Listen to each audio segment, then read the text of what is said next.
The use of lip syncing can be related to Goodwin's theory, as it shows a clear link between the lyrics and visuals. Through these shots, Ollie can be seen rapping alongside the song. As well as this, he can be seen to be breaking the fourth wall, which is where he looks directly into the camera and connects him to the viewer. For these shots, we took an inspiration from Loyle Carner's video, Isle of Arran, where similar lip syncing shots are used with the smooth track and dolly. The form of our music video varies greatly throughout. Some parts would come under illustrative of Loyle Carner's meta-narrative, for example, the lip-syncing shots, as well as they are conforming to genre stereotypes. But more interestingly are the disjunctive shots, like the photo montage, where he looks over his memories. These come throughout with the editing style, as they crop up for being more abnormal in some of these moments, through the unusual transitions we use throughout, which create a more postmodern style of editing. The campaign overall conforms to the conventions of its genre. This was difficult for us, especially when it came to identifying the specific genre of Loyle Carner. The sound of a song would fit into an old-school hip-hop category, but you'd have to consider that he is making music to this day. We decided to stick with the sound and link him closely to the old-school genre. In the Digipack, we took inspiration from Jay Dilla's album, Dillatroit, where he uses a similar distorted creation on the front of the album, which looks very similar to ours, showing a clear link between our artist and the genre conventions, where more of emotion is conveyed through Loyle Carner's lyrics, unlike many other forms of hip-hop, where it is commonly women and riches that are discussed.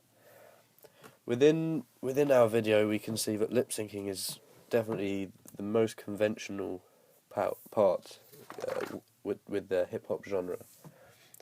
Looking at Barth's narrative codes, Barth's theory of the narrative codes, we can see our video shows a clear enigma code relating to the storyline of the video. Questions like, who's he seeing at the graveyard, would come into the mind of the viewer, and only research into Loyle Carner's meta-narrative would supply them with the answer, that would be his dad. This can also be looked at with the inside of a digipack. He is shown to be looking out over a father and son.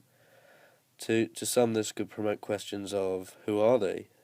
But with the reading into the lyrics on the song and on the album, you can see him to be looking out onto his memories.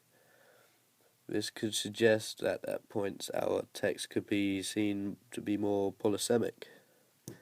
We can see the photo montage to show more cultural codes, as we can see the bond between the father and son, which creates a sense of emotion. The graveyard shows a symbolic code of death, which can be connoted throughout, relating to the death of the father as it's spoken in the lyrics. Close-ups throughout are used to convey Loyle Carner's emotion, which creates an action code due to the sadness shown. Our narrative is structured asynchronously. This could be confusing for the audience due to the lines of action. For example, the 4 narrative lines could mix together at points. This creates narrative fuzz with the high levels of lines of action. At the start of the train, he is travelling somewhere, creating an enigma code, which is resolved by the end of the video, where he is seen to be travelling to the graveyard. The 2 other lines of action are mixed in with the lip-syncing shots and the photo montage sequence, which crop up between shots sporadically.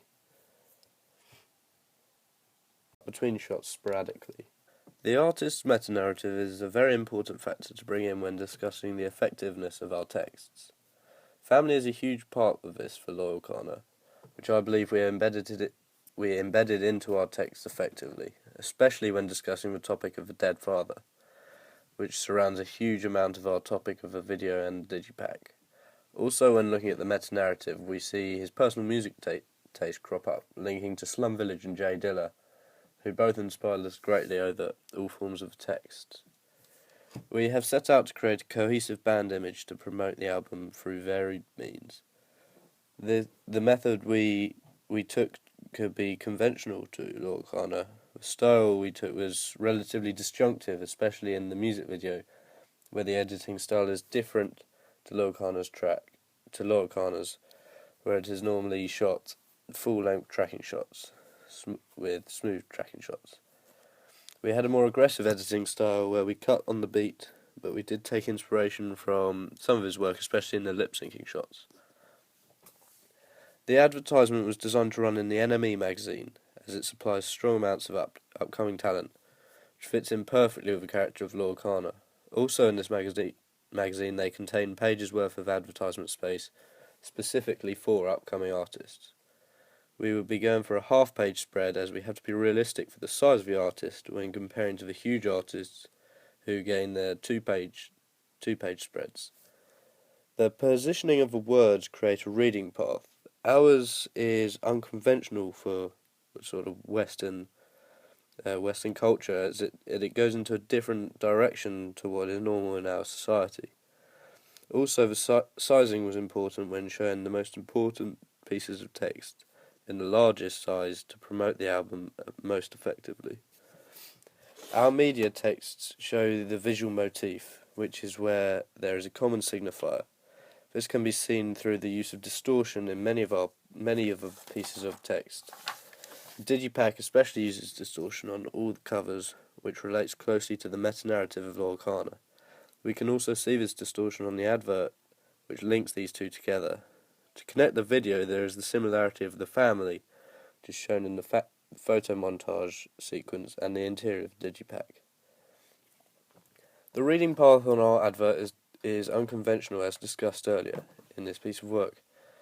The words travel the less regular direction across the page.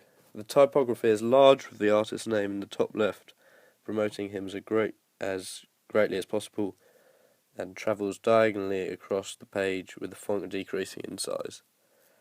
When looking at the video, we can see the equilibrium from the start and end shots, both of the vinyl, which shows the starting and finishing to create a beginning and end sequence and have more effect.